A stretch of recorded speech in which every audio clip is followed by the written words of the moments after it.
सत्संग की महिमा। एक बार की बात है, एक बहुत बड़ा चोर था। जब वो मरने लगा तो अपने बेटे को बुलाकर नसीहत दी कि अगर तुझे चोरी करना है तो किसी महात्मा के सत्संग में, गुरुद्वारा, धर्मशाला या धर्म स्थल पर मत जाना, इनसे दूर ही रहना।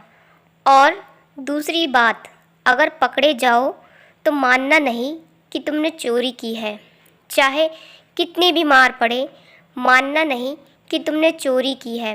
लड़के ने कहा कि जी सत्य वचन, मैं ऐसा ही करूँगा। इसके बाद वह चोर मर गया और लड़का रोज़ रात को चोरी करता रहा। एक बार उस लड़के ने चोरी करने के लिए किसी घर में ताले तोड़े। घर वाले जाग पड़े और उन्होंने शोर मचा दिया। आगे पहरेदार खड़े थे। उन्होंने कहा कि आने दो, बचकर कहाँ जाएगा, हम यहाँ पर पकड़ लेंगे उसे। अब इधर घर वाले खड़े थे, उधर पहरेदार। चोर जाए तो जाए किधर। खैर, किसी तरह वो बचने के लिए वहाँ से भागा तो रास्ते में एक धर्मशाला पड़ती थी। उसे अपने बाप की सलाह याद आई कि धर्मशाला में नहीं जाना है, लेकिन अब करे तो क्या करे। आखिरकार उसने सोचा कि मौका देखना चाहिए और धर्मशाला में चला गया। बाप का आज्ञाकारी बेटा था। उसने कानों में अपनी दोनों उंगली डाल ली कि कहीं सत्संग के वचन कानों में न पड़ जाएं। हमारे पिता ने मना कर रखा है कि सत्संग में नहीं जाना, तो उसने कानों में अपनी दोनों उंगली डाल ली कि सत्संग न सुन पाए।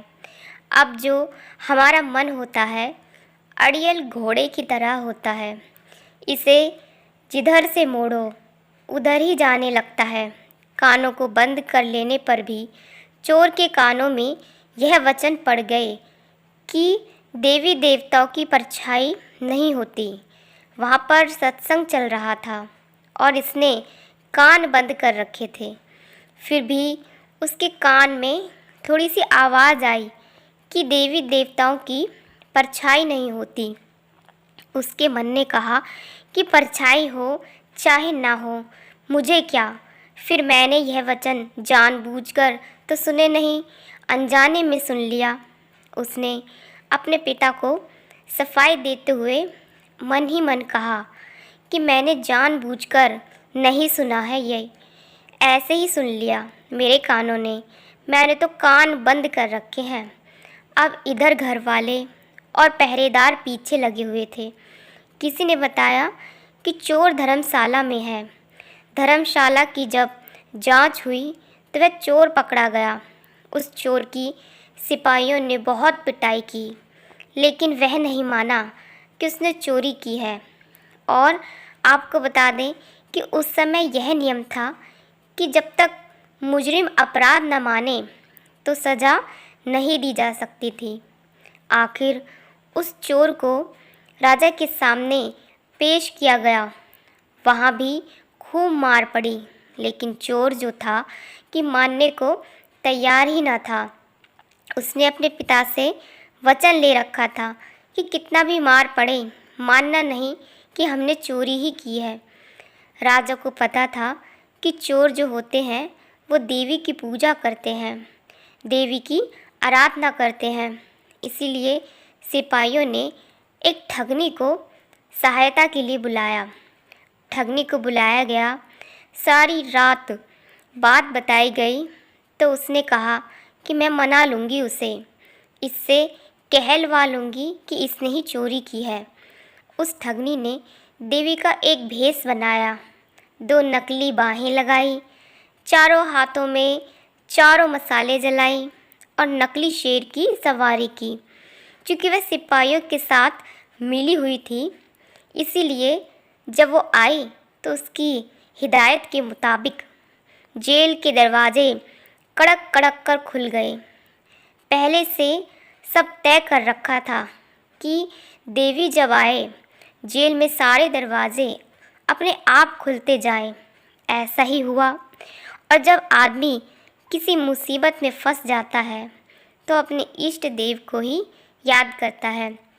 इसलिए चोर भी उस समय देवी की याद में बैठा हुआ था।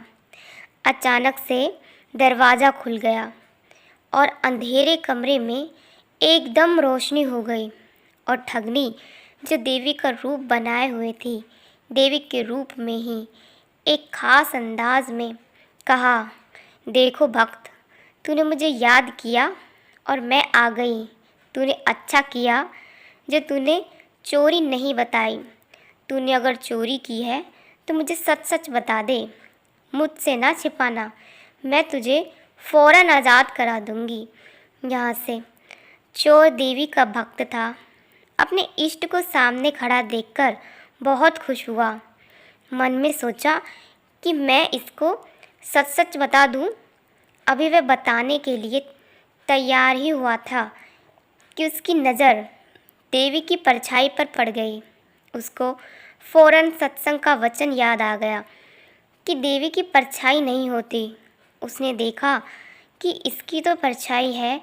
समझ गया कि यह देवी नहीं है, हमारे साथ छल हुआ है। यह सोचकर वह रुक गया और बोला कि माँ, मैंने चोरी नहीं की है।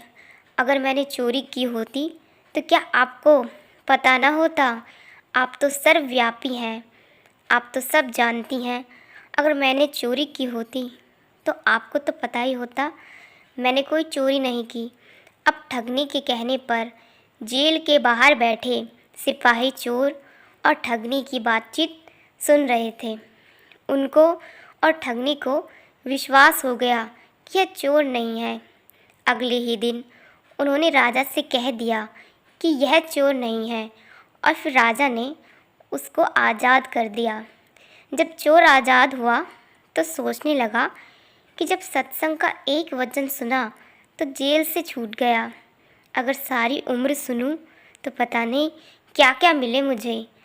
जब यह ख्याल आया तो रोज़ सत्संग में जाने लगा।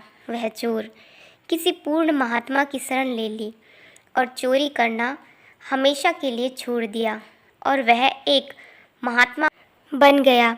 इसीलिए कहते हैं कि सत्संग के बराबर न गंगा है, न यमुना है और ना ही कोई अन्य तीर्थ है। कलयुग में सत्संग ही सबसे बड़ा तीर्थ है। जय श्री राधे, जय श्री कृष्णा, जय श्रीमन नारायण। इसी प्रकार की अन्य कथाओं के लिए हमारे चैनल के साथ जुड़े रहिए। इसी प्रकार की कथाएं हम आपके लिए लाते रहेंगे। राधे राधे।